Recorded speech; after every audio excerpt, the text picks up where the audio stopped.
অসমৰ জনপ্ৰিয় অভিনেতা উৎপল দাসৰ খবৰত আনন্দিত অসমবাসী। অসমীয়া বোলছবি জগতৰ সুদৰ্শন নায়ক উৎপল দাসে অনুৰাগীৰ জল্পনা কল্পনাৰ অৱসান পেলাই দিলে এক ভাল খবৰ। অসমবাসীক সদায় সুন্দৰ অভিনয়ৰ জৰিয়তে হৃদয় জয় কৰিবলৈ সক্ষম হোৱা উৎপল দাসৰ খবৰটো পাই আনন্দত উৎফুল্ল হৈ পৰিছে অসমৰ প্ৰতিজন অনুৰাগী। সদায় সুন্দৰ চিনেমাৰ জৰিয়তে দৰ্শকক নেচাৰেল অভিনয় কৰি ৰাজ্যবাসীৰ মন জয় কৰা উৎপল দাসক সামাজিক মাধ্যমত শুভেচ্ছাৰে উপচাই পেলাইছে অসমৰ প্ৰতিজন ছবি অনুৰাগীয়ে। আমিও আমাৰ চেনেলৰ তৰফৰ পৰা জনপ্ৰিয় অভিনেতাজনৰ এই মাংগলিক কৰ্মজীৱনক হিয়াভৰা শুভেচ্ছা জনালোঁ।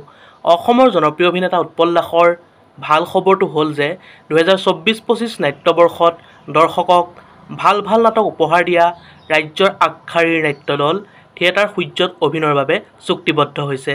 খবৰটো জানি বাৰু আপোনালোকে কেনেকুৱা পালে? যদিহে ভাল পালে লাইক, কমেণ্ট, শ্বেয়াৰ আৰু যদি নতুনকৈ আমাৰ চেনেলটো চাই আছে অনুগ্ৰহ কৰি ছাবস্ক্ৰাইব কৰি কাষতে থকা বেল আইকনটো প্ৰেছ কৰি অল কৰি দিব বুলি আশা ৰাখিলোঁ। ধন্যবাদ। জয় আই অসম।